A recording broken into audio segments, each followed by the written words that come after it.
ایک بادشاہ محل کی چھت پر ٹہلنے چلا گیا۔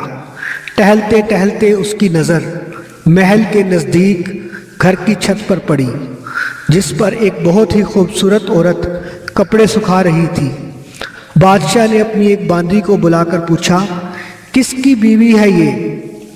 باندی نے کہا، بادشاہ سلامت، یہ آپ کے غلام فیروز کی بیوی ہے۔ بادشاہ نیچے اترا۔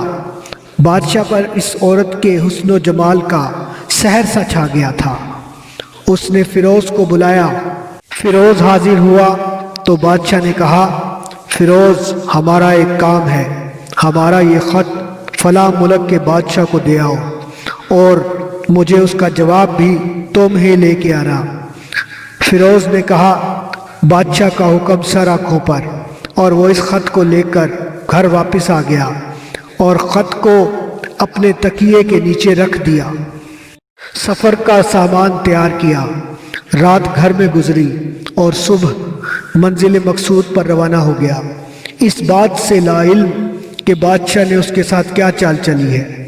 ادھر فیروز جیسے ہی نظروں سے اوجھل ہو گیا، بادشاہ چپکے سے فیروز کے گھر پہنچا اور آہستہ سے فیروز کے گھر کا دروازہ کھٹکھٹایا۔ فیروز کی بیوی نے بادشاہ کا مطلب سمجھ کر کہا، میں اللہ کی پناہ چاہتی ہوں آپ کے اس طرح آنے سے، جس میں مجھے کوئی خیر نظر نہیں آ رہی۔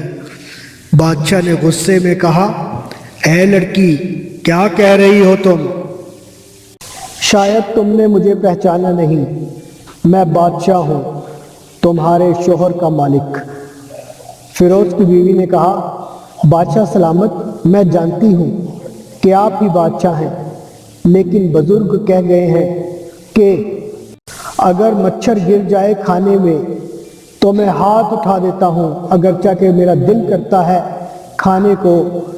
میں تمہارے پانی میں کوئی پھول نہیں چھوڑوں گا۔ لوگوں کا مقصرت یہاں آنے جانے کی وجہ سے شیر کو اگرچہ جتنی بھی تیز بھوک لگی ہو، لیکن وہ مردار تو نہیں کھانا شروع کر دیتا، اور کہا، بادشاہ سلامت، تم اس کٹورے میں پانی پینے آ گئے ہو جس میں تمہارے کتے نے پانی پیا ہے۔ بادشاہ اس عورت کی باتوں سے بڑا شرمسار ہوا اور اس کو چھوڑ کر واپس چلا گیا، لیکن اپنی چپل وہیں پر بھول گیا۔ یہ سب تو بادشاہ کی طرف سے ہوا۔ اب فیروز کو آدھے راستے میں یاد آیا کہ جو خط بادشاہ نے اسے دیا تھا وہ تو گھر پر ہی چھوڑ آیا ہے۔ اس نے گھوڑے کو تیزی سے واپس موڑا اور اپنے گھر کی طرف لپکا۔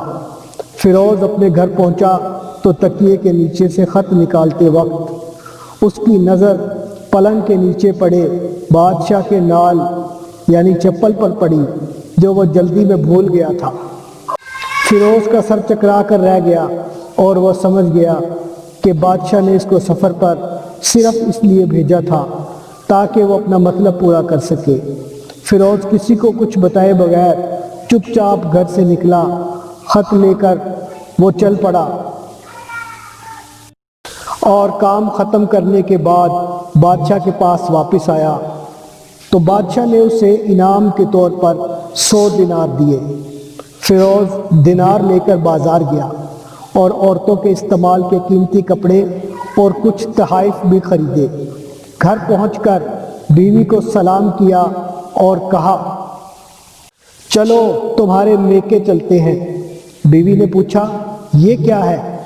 کہا، بادشاہ نے انعام دیا ہے اور میں چاہتا ہوں کہ یہ پہن کر اپنے گھر والوں کو بھی دکھاؤ۔ بیوی، جیسے آپ چاہیں۔ بیوی تیار ہوئی اور اپنے والدین کے گھر اپنے شوہر کے ساتھ روانہ ہوئی۔ داماد اور بیٹی اور ان کے لیے لائے گئے تحائف کو دیکھ کر وہ لوگ بہت خوش ہوئے۔ فیروز بیوی کو چھوڑ کر واپس آ گیا اور 1 مہینہ گزرنے کے باوجود نہ بیوی کا پوچھا اور نہ اس کو واپس بلایا۔ پھر کچھ دن بعد اس کے سالے اس سے ملنے آئے اور اس سے پوچھا،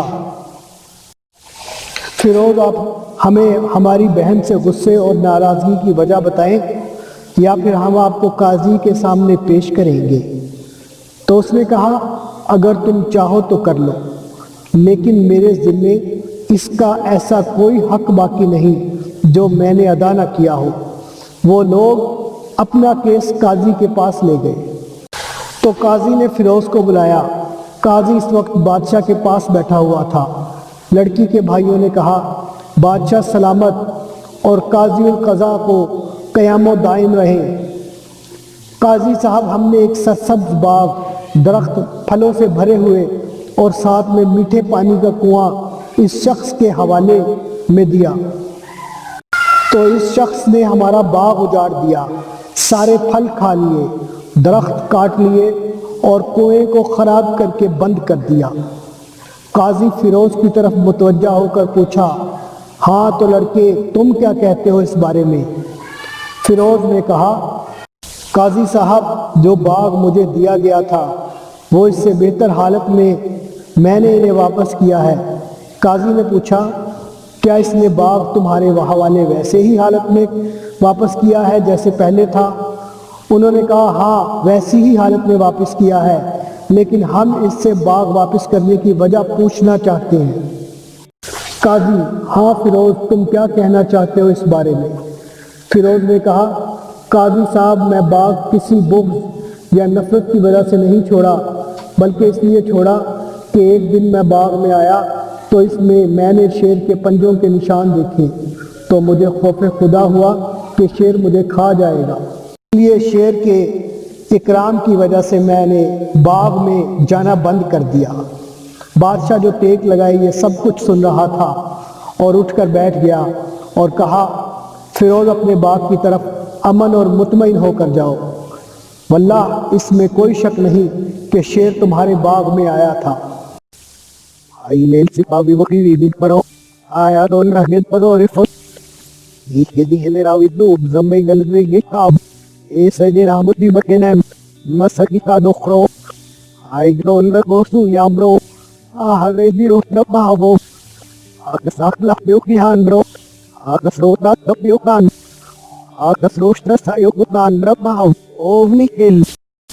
نہ تو قاضی کو پتہ چلا اور نہ ہی کسی اور کو کہ ماجرا کیا تھا۔